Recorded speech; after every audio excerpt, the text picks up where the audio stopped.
ഉത്തരാഖണ്ഡ് മാത്രമല്ല, ഒരു നല്ലൊരു ശതമാനം നോർത്ത് ഇന്ത്യയിലെ അവസ്ഥ എന്താണെന്ന് വെച്ച് കഴിഞ്ഞാൽ most of the people do not have access to any kind of health care. എൻ്റെ പേര് ഡോക്ടർ അമൽ ചന്ദ്ര. ഞാനിവിടെ Aditya group of clinics run ചെയ്യുന്നു. ഇൻ അഡീഷൻ ടു ദാറ്റ്, വർഷത്തിലൊരു 2 മാസം ഉത്തരാഖണ്ഡിൽ ഗഡ്വാൾ ഹിമാലയ സൈഡിൽ we run charity medical camps.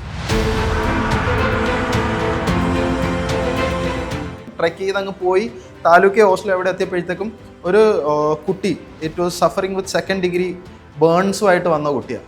അത് നമ്മൾ നോക്കിയപ്പോൾ ആ കുട്ടിക്ക് ജസ്റ്റ് ഡ്രസ്സിങ് പോലും മര്യാദക്ക് ചെയ്യാതെ വെറുതെ വെച്ച് ആ കുട്ടി കരഞ്ഞുകൊണ്ടിരിക്കുമായിരുന്നു. എന്നിട്ട് നമ്മളത് ഫുള്ള് ക്ലീൻ ചെയ്ത് നമ്മളത് ഡ്രസ്സ് ചെയ്ത് ആ കുട്ടിയുടെ അതിൻ്റെ അമ്മ അച്ഛനൊക്കെ വന്നിട്ടുണ്ടായിരുന്നു. അവർ നമ്മളോട് ഒരുപാട് താങ്ക്സ് ഒക്കെ പറഞ്ഞു, എന്നിട്ട് നമ്മളെ ദൈവം അനുഗ്രഹിക്കും അങ്ങനെയൊക്കെ കുറേയൊക്കെ പറഞ്ഞു. നമ്മൾ ആ സ്ഥലത്ത് ചെല്ലുന്നില്ല എന്നുണ്ടെങ്കിൽ ആ കുട്ടിക്ക് ഒരിക്കലും ആ ബേൺസിന് വേണ്ട കെയർ കിട്ടാൻ പോകുന്നില്ല. ഇത് by chance we got to know about that child. അതുപോലെ അനേകം സംഭവങ്ങൾ അവിടെ സംഭവിക്കുന്നുണ്ട്. അപ്പം നമ്മളിങ്ങനെ ഓരോ ക്യാമ്പ് നടത്തുമ്പോഴും നമ്മളുടെ എയിം എന്ന് പറഞ്ഞാൽ ഇന്ത്യയിലുള്ള എല്ലാ റൂറൽ ഏരിയാസിലും നമുക്ക് ഇതുപോലെ ചെയ്യാൻ പറ്റണം. നമുക്ക് അവിടെയുള്ള ആൾക്കാർക്കും അവരുടെ ഉള്ളിലൊരു തോന്നൽ വരണം that it is a fundamental right that they have to get quality health care.